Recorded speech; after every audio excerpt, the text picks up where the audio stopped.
Hello, everybody, and welcome to today's Ask a Leader. Now, with me on the call today, I have somebody that I met on LinkedIn because I read her book. Now, if you know anything about me, my background has been in the IT MSP space. And for the last decade, I've had to watch how sales, marketing, customer success tend not to work together very well, and certainly not from a tech perspective. But today we are about to solve that problem and also talk to a female leader in sales who has about 20 years of experience. Her background, absolutely amazing lady. And yes, I actually did finish her book from cover to cover, which is a very rare thing considering I have dyslexia and it isn't in audio format. So it took me a lot longer. Right, Hanneke. Would you like to just give us, your mission, who you are, what makes you get out of bed in the morning, and we'll go from there. Yeah, my name is Hanneke Vogels. As you can hear from my name, I'm very Dutch, born and raised in the Netherlands. I've been around since 1982, so that is that I'm long enough around to know what life is about, but still young enough to reinvent myself at least another 3 times. Yeah, so I serve the next generation, I think, in sales, but also my own next generation, which I produce. I got twins of 9 that are 9 years old. But for me, everything is about bringing sales, B2B sales in particular, to the next level, Mhm. preferably in warp speed. And I do that with the use of smart tech and basically turning back to the customer journey and supporting everything that a sales needs to do to help that buyer buy. Cool. Well, what about, well, that's answered both questions. So I'm just going to go into a quick shout out for the sponsor of the podcast or the sponsor Mhm. of the live. So apologies, everybody, as Hanneke was just reminding me about 2 minutes ago, what happens if the tech goes wrong, and it just has. Isn't it amazing? Our life is just great, right? With all the tech all Well, around. with that, you're going to have to wait a second, but I'll just blabber on for a moment. So, the sponsor of the podcast is Specular Consulting. They are an organization that basically serves IT transformation. Now, if you're trying to scale your professional services team, or you are looking to maintain profitable utilization of your full-time resources, build knowledge and expertise into your internal team, or avoid the costs and profits of permanent and contractor recruitment hell, and believe me, if you've been there, you know what I'm talking about, then you should go talk to Specular Consulting. The web address is specularconsulting.com. And if you want to find them on LinkedIn, you will need to go and look for Benjamin P. Fisher. And I will drop the link in the show notes. And now I'm just going to see if I can get the Hanneke back up to ask her the next question. 1 second, which is where the fun will start. There we go. All right. Recovered. So, gone through your backgrounds, looked who you serve and your why. Now, I'd like to ask you the question, because I think this is one of the things, especially I like the fact that you're saying you're serving the next generation, which I think is really important, because if we don't talk on social, they are never going to hear. So I would like to know how you see leadership. Okay. I I saw that question, of course, beforehand. So, me seeing leadership, I have an issue with leadership in general. Mm, Um, I don't like to be led as a person, and I think that counts for a lot of people. So, mm, I tend to project that as well to the people that I lead. mm, So, for me, leadership is providing freedom with for all with the boundaries to stay within societal norms. So I believe in knowledge and trust, and I believe that to find like the balance between giving people as much as you can to do what they think is right, because you trust them, and guide them through knowledge, giving them as much information as they can. And at certain points, you just have to say, okay, I know where you're coming from, but for me, it doesn't make sense, or I have to decide any other way. I know that's bad for you, but in general, it's better. But I think that like as much freedom as you can. I've had a lot of good leaders around me that did the same thing, Mm. and I think that that's I don't take myself too serious, I guess. I'm just another gal leading and try to help people to lead others as well. I think that Mm. that's like the basic of it. Mm. Do you think, because I mean, that's very similar to what Terry Wilson was talking about on the last Mhm. call. Surprisingly enough, there are commonalities for nearly every continent. So this is all the way from US to India. Yeah. Oddly enough, people are saying similar things. So it's as long as the people know those boundaries. So I Mhm. presume you set those very clearly. Is Yeah. that correct?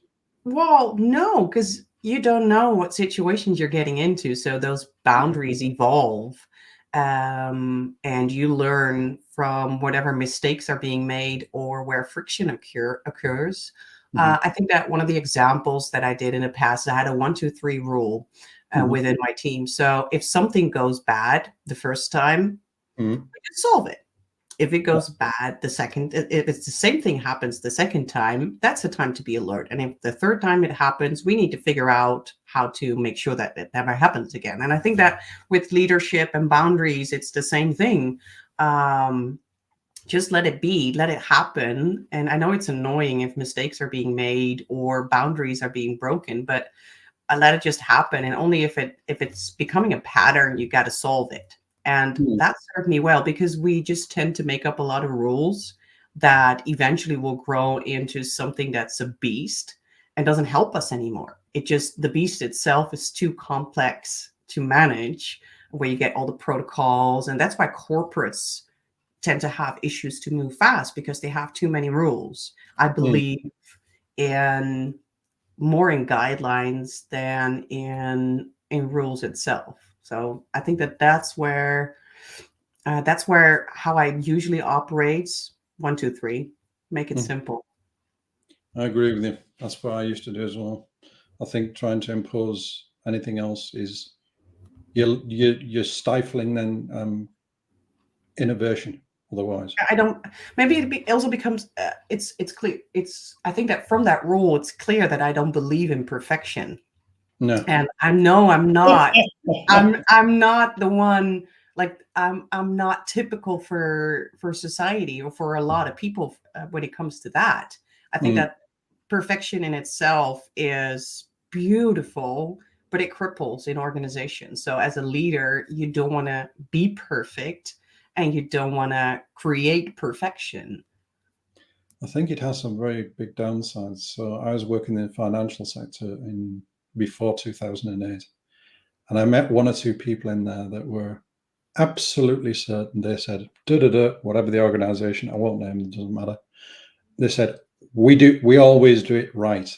And when I hear those words pass people's lips, you can see smoke on my shoes as I'm trying to get out the door. Run, run. Yeah, true. That's people like that worry me, that they're so certain that they know the truth and there is no other way of doing it. Okay.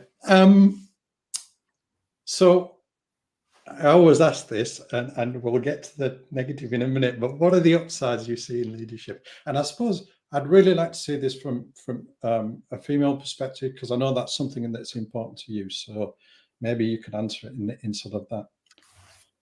Um, I think that well, it comes back to the next generation, right? I'm now, but there will be so much more behind me. And I Mhm. think that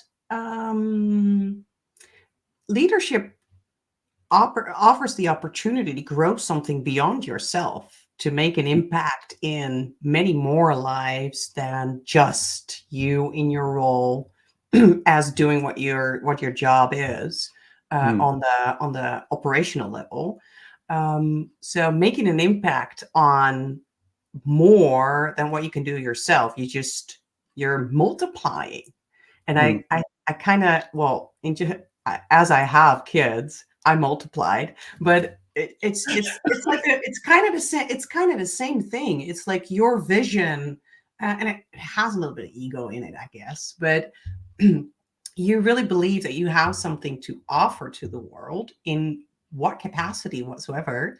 And you think that matters, and you want to make that bigger than what you can just do for yourself. And I think that that's, for me, the biggest upside in leadership, is that you can do that, and with that, those people grow as well. And if they do the same thing, it just keeps on expanding. I love that idea, the inspiration that you can give to others to make the world a little bit a better place in whatever way you're feeling like you need to.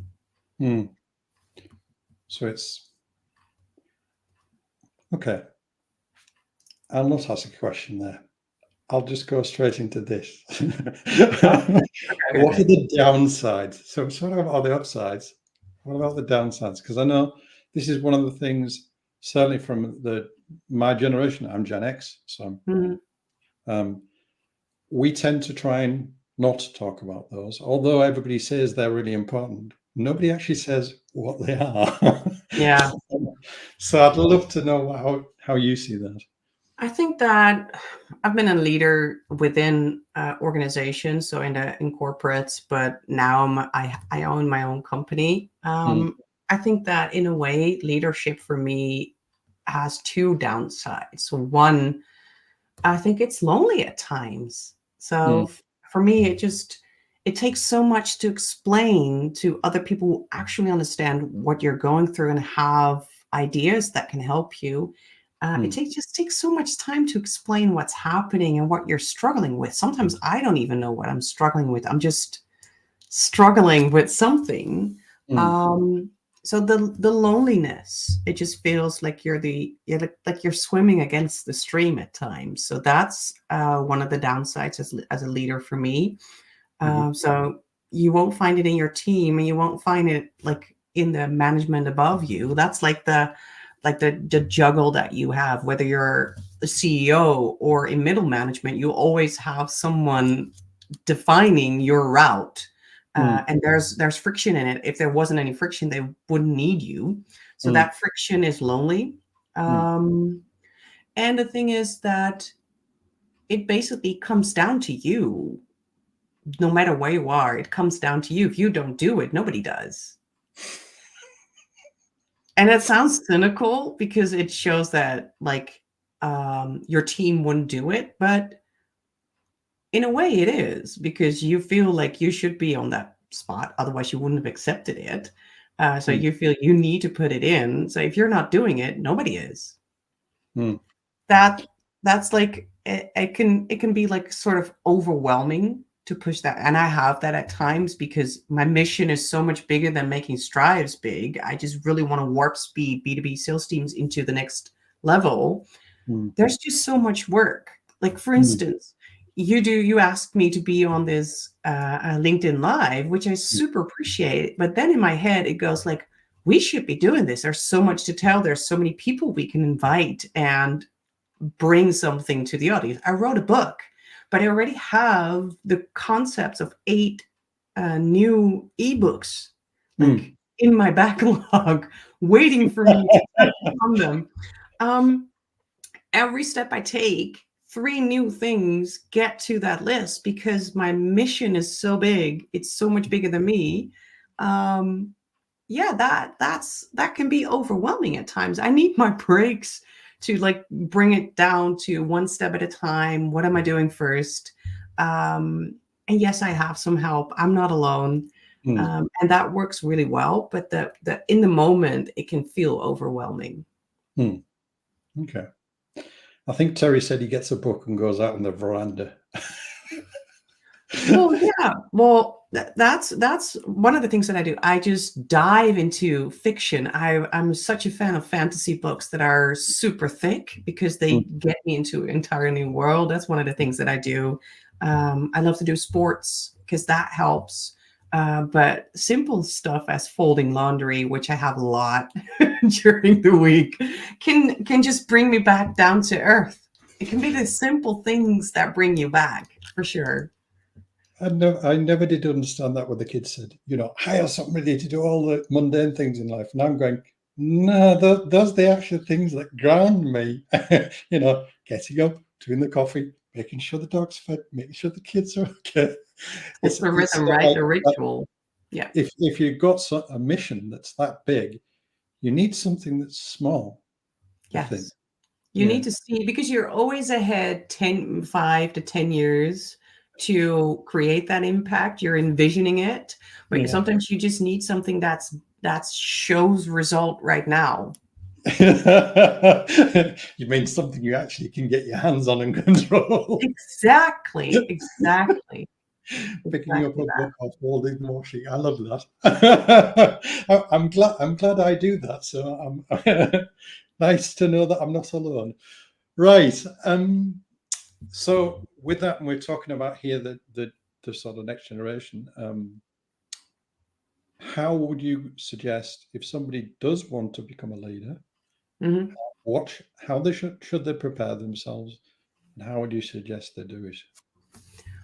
Oh, awesome question. Always sounds really simple. Yeah. Well, when you've then in quotes done it. Yes. I think that for me, 3 things stand out. One, act like it's your own business. So if you're not a leader yet, but still act like it's your own business. Take up the extra work, and like not extra work within your job, but side projects within the company that are very needed, make an impact, and act like it's your own business. So don't do any corporate agenda bullshit. What's right, call it out when it's not right. And yes, that means that you might be kicked out, but that's a good thing. Being kicked out for being outspoken, I think that should like earn you 3 stars on your resume for sure, because it means that you're acting like it's your own business and that other people show their true colors. And that happens for a gazillion reasons. Those people are not bad. They just don't act like it's their own business. They're in there for themselves. And I think that eventually you'll learn a lot from that, and how people operate, how other agendas might work, how conflict and interest occurs. You can go ahead of it and find your way in connecting with people before it happens. So that's the first thing. Act like it's your own business. The second thing is please your team, not the management above you, because your team is always with more. So if you do it wrong, there's more knives coming in your back, coming from the team than from the management above. They're easier to manage. So turn your back towards the management above you and be there for your team. I think that I did things reversed a lot. So whenever the management above me told me you cannot tell this to your team, I always did. I just did. I just told them, okay, guys, I'm going to tell you something I was instructed not to tell you, but I'm gonna, because I feel that this is valuable information for you and it will guide your decisions. But if this ever comes out of this room, my head's coming up. So if you want a new manager, please go ahead, do it. And they never did. Of course they never did, because I took them seriously. So that's like the second thing is like, please your team, not the management above you. And I think the last one is to keep your own ego in check. So I always say, don't think that you know it better. You don't. Maybe in the beginning, when you get promoted, you still know how to do that work. But once you move up that ladder, you do not know how the work should be done. You might have some good ideas and some good angles and perspectives, but they're the ones doing it. And they actually see the effects of decisions being made. So if they're saying it's a bad idea, it's probably a bad idea. Keep your own ego in check, because they know. They know for sure. And if you feel like they don't know, you didn't tell them enough. Yes. Yeah. So it's the That's three things. Act like it's your own business. Don't think that you know better, and please your team, not the management above. okie dokie. That's a very clear answer. I like that one. I'm sure that will be useful to people that are younger rather than just this amorphous, "Mwah," you know. I don't know how much bullshit I've heard in that respect. The interesting thing that I found is I've seen a lot of companies do leverage buyouts in the corporate world. And the odd thing is the managers that they brought on for departments, they were the owners of the businesses they'd bought. So when you were talking about one of yours about ownership, that sort of rings a bell. And oddly enough, that corporate organization, well, did very, very well. I think it was just behind Microsoft. So just a thought, everybody. Right. With that, creation. Now, this is a cracker. I'm sure you've thought about this, so you're prepared. Yeah, bring it Are there on. any questions I've not asked you that I should be asking?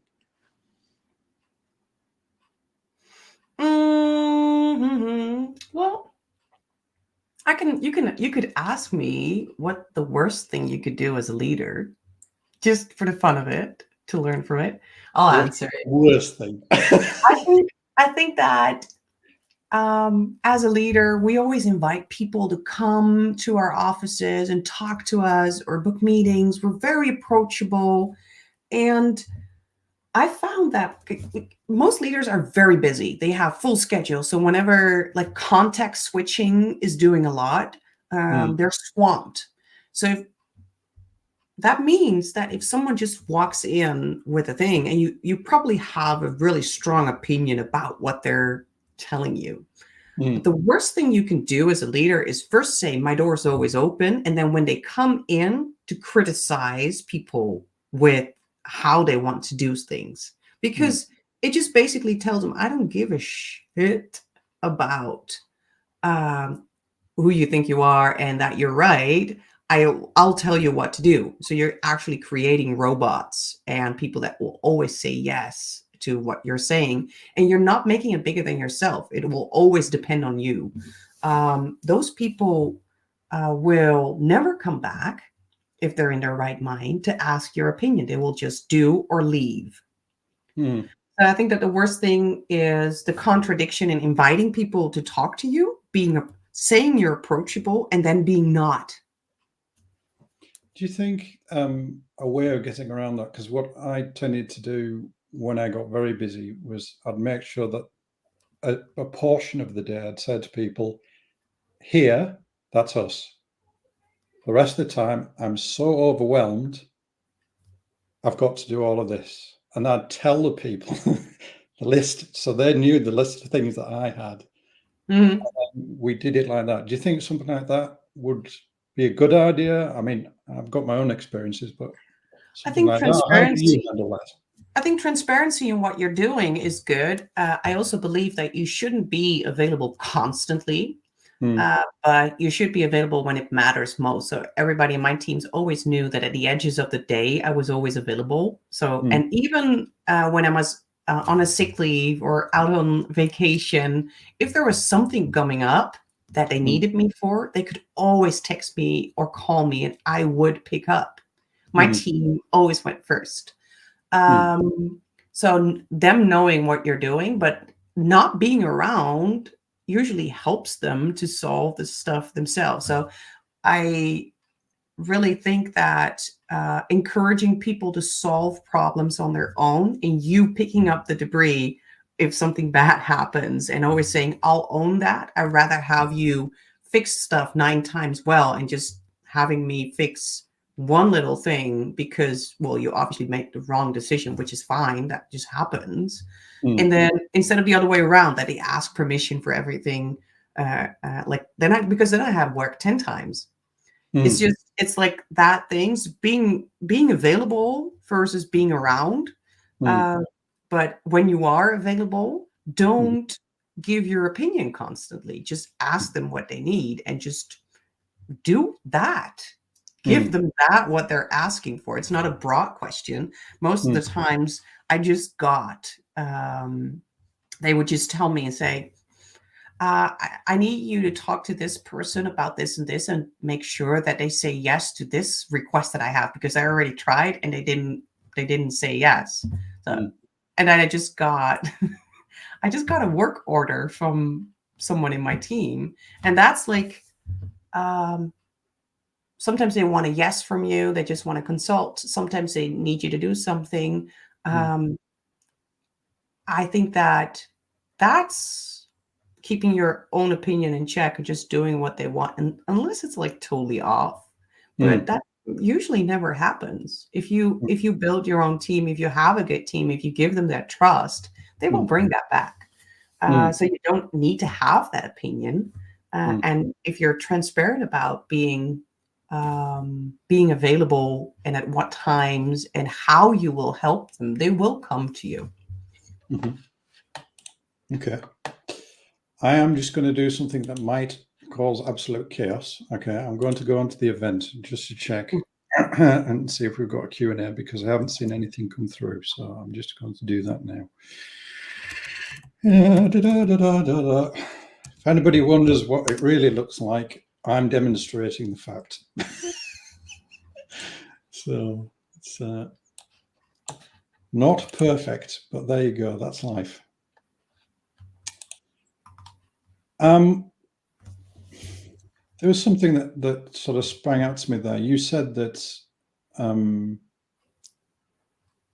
that thing with perfection, because I think this is something that certainly gets pushed in social media, that you need to be perfect, or something needs to be perfect, or then you start it, or you do it.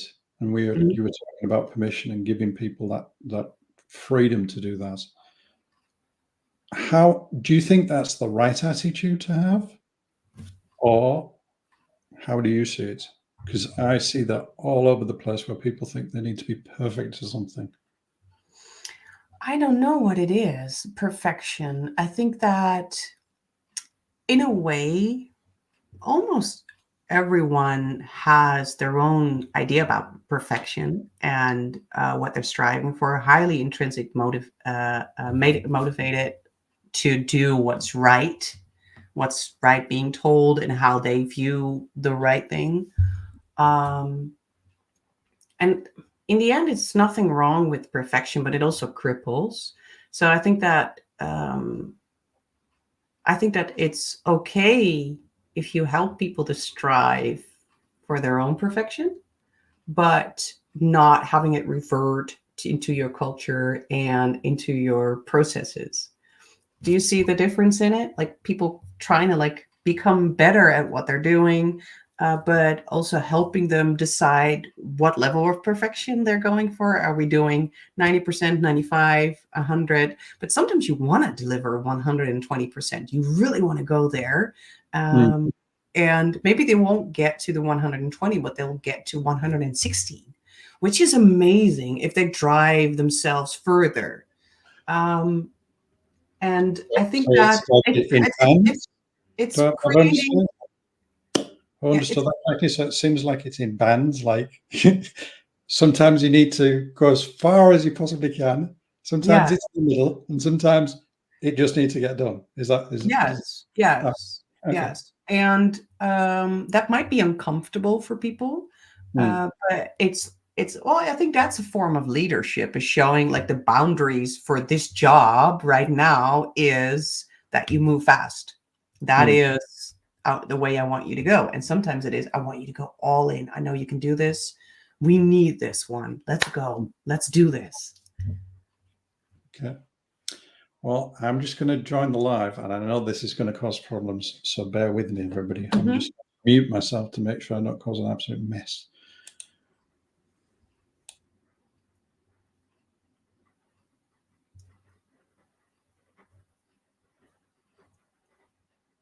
I could sing a song for the people waiting for you to come up with some ideas, but I'm sorry, I can't sing.